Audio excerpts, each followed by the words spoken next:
I'm Chaiti Narula. At this hour, we bring you a special on the recent demonetization on the move announced by the government of India. Now, the Trump has really won the American presidential elections, and the demonetization policy was announced yesterday by Prime Minister Narendra Modi. On the back of these cues, let's see how the markets around the world have reacted to Trump winning the election. Now, with Trump winning, the stock markets around the world went for a bit of a free fall, not too much, but of course we saw a fair bit of correction coming in of the global indices. In fact, we are tracking and we realized that the markets had already factored in a Trump win, but the markets have now calmed down. It was a bit of a knee-jerk reaction just after the win, and now the markets are finally stabilizing. While the stock markets were tumbling down, the cryptocurrency BitCoins actually saw a 16% jump in its value. Earlier this year, the time of Brexit, even though the markets worldwide saw a fall, the value of BitCoins actually jumped up. It seemed that at the time of economic instability, the investors gobble up the nationless online currency. And of course, a quick view of how the markets around the world really have behaved. You saw a fair bit of volatility coming in on the global markets. Now, this was on the back of the fact that there was a vacuum of information on Trump's policies. India seems to be processing this info. And of course, in the morning, we saw on the bourses in Nifty and in Sensex, we had a bit of a chaotic morning on the Dalal Street. And this is primarily on the back of the black money crackdown that we saw and the Trump winning the American presidential elections as well. Remember, when the Brexit happened, you saw the sterling get impacted, and it did impact the markets in UK. But this particular election and the result seems to have a bit of a broader implication.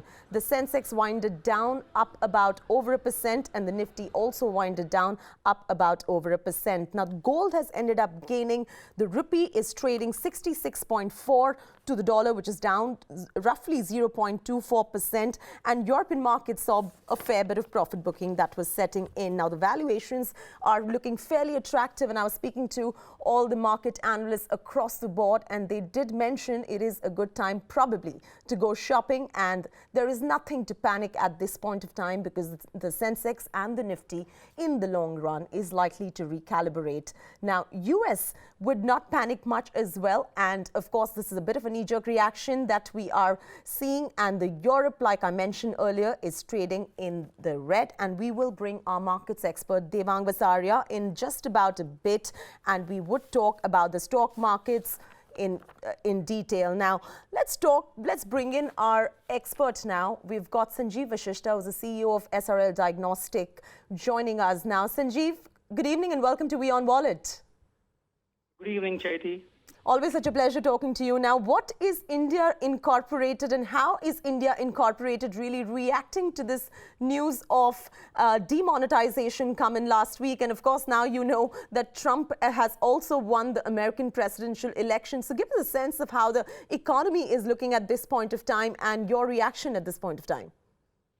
So, Chaiti, first of all, this act of stripping currency, a unit of its status as a legal tender is not something which is new to India.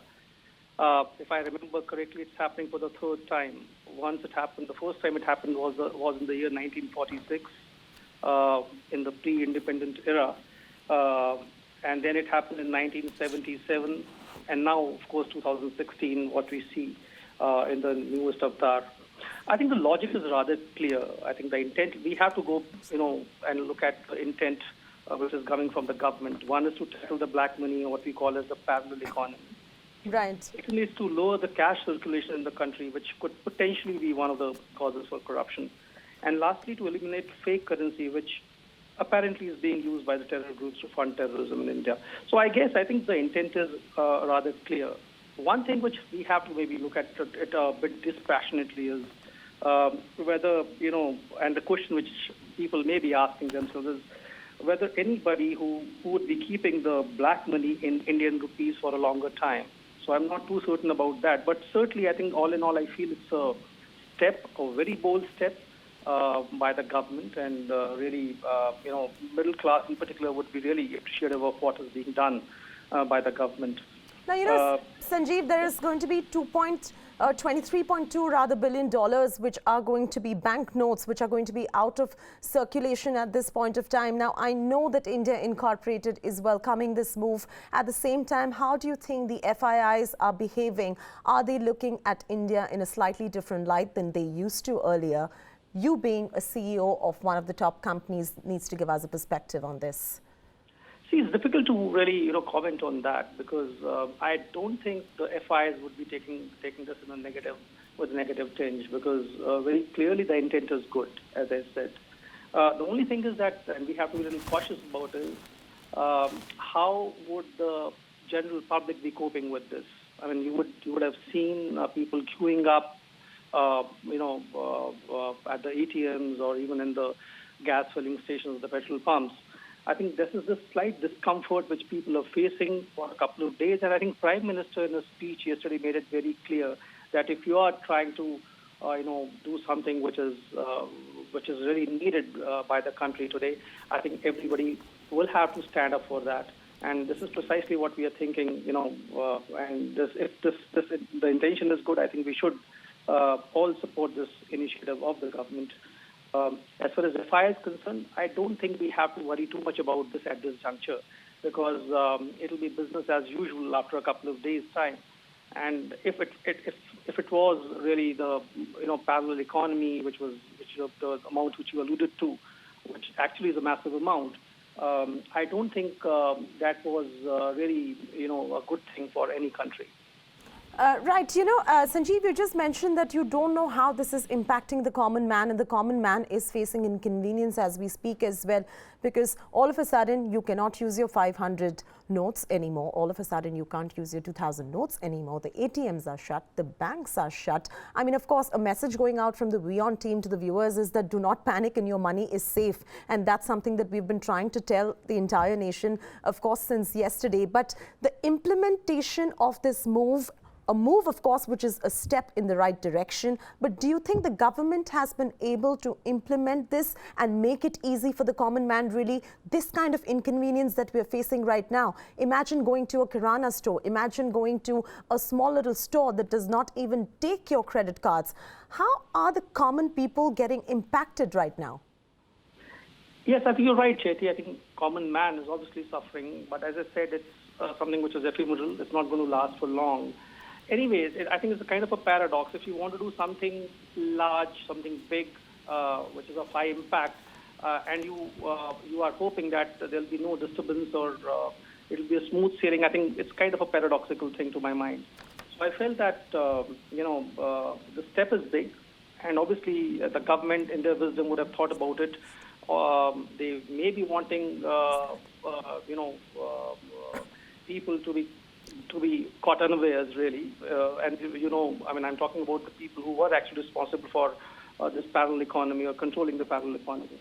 So the purpose, I guess, is served at this juncture. Yes, the people, the general public or the people at large. Right, they are getting impacted. You're right. Sanjeev, we are going to bring in our other panelists right now. We've got Sachin Doshi, who is the head of the corporate cell of BJP, who is joining in right now. Sanjeev, I request you to stay on that phone line. We're going to come back to you, and we have Mohit Lalwani, who is the founder of Quick Wallet as well, joining us. We will come to him as well in just about a bit. But now, let's go over to Sachin Doshi. Now, Mr. Doshi, Congress has slammed this and called it a political emergency. They've also said that this is the rise of a sort of a dictatorial democracy of sorts, rather. What do you have to say about that? Hi, Chaiti. Chaiti, let me just make it clear that I don't talk on behalf of BJP right now, but just as a common businessman and who has been working with the downtrodden people since the time I am there in business. Right. Can you hear me? Absolutely, I can. Go on. Okay, Chaiti, it's the politicians or the opposition's job to criticize whatever Modi ji does. I believe the whole nation needs to salute to this man who has such courage and guts to take this step. There's no way anybody is going to be affected for more time. I mean, if you just seeing the series of steps since he's come into power, since 2014. He has done all the things possible to make people aware that please disclose your unhidden money or your income. And this was the ultimate step which no Prime Minister would have taken. Now I was just listening to the previous panelist. What he was saying is, yes, little bit of uncomfort will be there, but just few months back there was also the Jan Dhan. All the masses were supposed to open bank accounts at zero money. So a lot of people will have debit cards or credit cards. But I'm going to butt in right so there. So they can shop in the organized retail, maybe not to. You said that a lot of people would have debit cards and credit cards, and you're right to a certain extent, but that kind of penetration in terms of whether it is the ATMs, whether it is the common man in the rural areas, really having a bank account, there are a lot of daily wage workers in our countries as well, and not everybody really has access to an ATM. Not everybody has access to plastic money or a smartphone where they can use a mobile wallet as well. So in that light, there is a fair bit of criticism that we can give to Prime Minister Narendra Modi on the back of the fact that he's not been able to efficiently implement this, and the common man on ground is suffering today.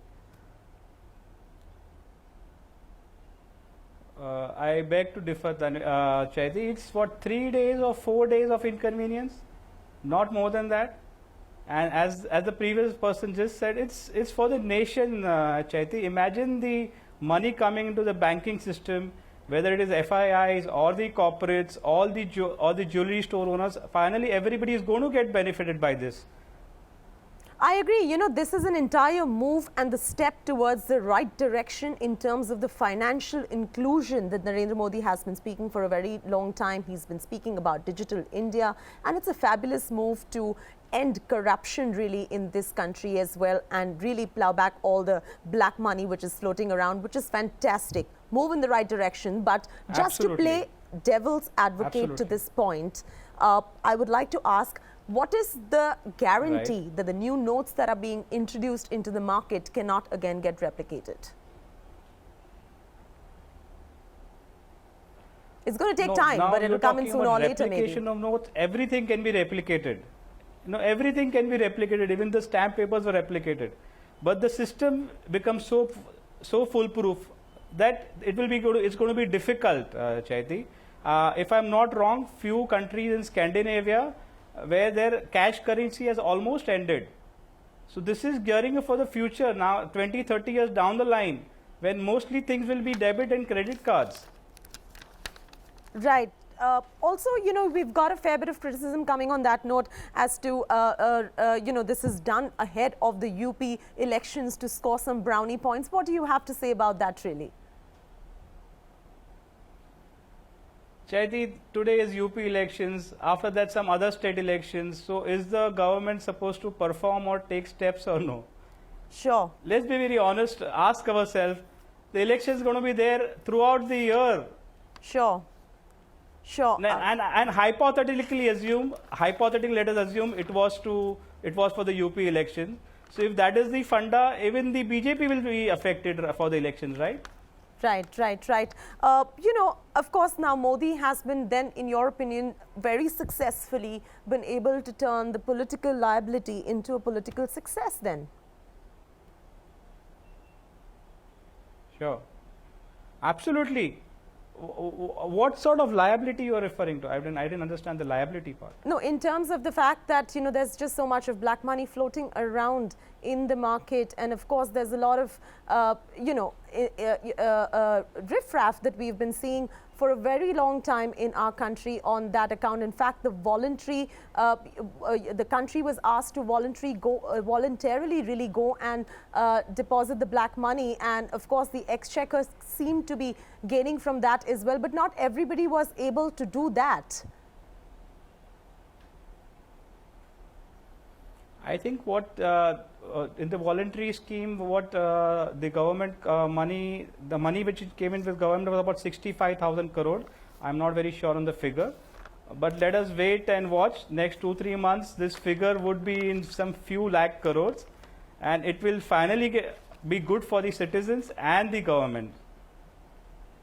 Right, we're going to bring in our other panelist here, Mohit Lalwani, who is the founder of Quick Wallet. Mohit, good evening and welcome to the show. Thank you for having me on the show, Jyoti. Mohit, do you see this as a refreshing move to mobile wallets like yours? I mean, you have a startup that was founded about a couple of years ago, and you all are really into creating a cashless economy of sorts. Yes, absolutely. I think this is a welcome move by our Prime Minister Narendra Modi. India is, so just to give you some stats, 95% of India is cash and only 5% is digital payments. And with this sort of announcement that's been made and this initiative that's been taken up, I think the digital payments are going to explode because there's not going to be any way for merchants to hide their money anymore. So we've always been focused on building low cost solutions to enable merchants to accept payments. The other big problem in India today is that even though we have 600 or 700 million cards in circulation, right? We have just 1.5 million point-of-sale terminals where these cards can be swiped. So you can see the kind of growth that's going to be expected going forward. Absolutely, Mohit. Now, you think this is a game changer of sorts for the entire e-commerce space in this country, and of course for other players like you. You have PayPal, you have Paytm, your company as well, who are into mobile wallets. Absolutely, absolutely. It's a complete game changer. And do you think you're going to be seeing some sort of a drop in the cash on delivery orders as well, since COD consists of 60% of your earnings? Absolutely. So, if you've been reading what the announcements made by the e-commerce companies, most of them have suspended cash on delivery for the next couple of days because obviously they don't know, because it is no longer a legal tender. So it's going to be massive growth for anything to do with digital payments. E-commerce companies rely on digital payments, so they'll see a massive growth, and so will all digital payment companies. And how does this increase your long-term scalability, really? Give us and elucidate how this would probably help your scalability going forward. Sure. So like I said just a couple of minutes ago, that India has about 700 million debit cards and credit cards put together in circulation today, but just 1.5 million point-of-sale terminals where these cards can be swiped. With the government also putting restrictions on cash withdrawals, right, and basically trying to move us towards a cashless economy. People will be forced to use cards and other payment modes like mobile wallets. And I think the cost of accepting a payment from a mobile wallet for a merchant is very low. There's no rental cost for a machine. There's no maintenance cost for these card machines or anything like that. So it will really sort of take off because for example, we have like a QR code that we give, it's like a barcode that we give the merchant today, right. And it costs like 5 rupees to print it. And a customer walks into the shop, just scans the QR code, enters the amount, and makes a payment. Right. So I think so obviously since merchants will be forced to accept digital payments, you'll see a massive spike. But don't you think, Mohit, this is a bit of a disproportionate gain to the below poverty line income of the society? And of course, it probably might just benefit the elitists only because they're the ones who use feature phones. They're the ones who use smartphones, rather. They're the ones who have access to Wi-Fi and they have access to internet connections as well. The penetration of smartphones in India has not yet seen a fair bit of an uptake as much as it should, because India is, of course, right now an emerging economy. So actually, I would disagree with that in a way, Chetty, because smartphone adoption is growing tremendously. Today, India is the second largest country with smartphones. So we just overtook the US and we're just behind China now. And you'll be surprised that in lots of rural areas, people spend a lot of time on their smartphones now. So I think actually it's only gonna help the underprivileged people of India, because it just helps them access money much easier, right? So the RBI already took steps to form payment banks.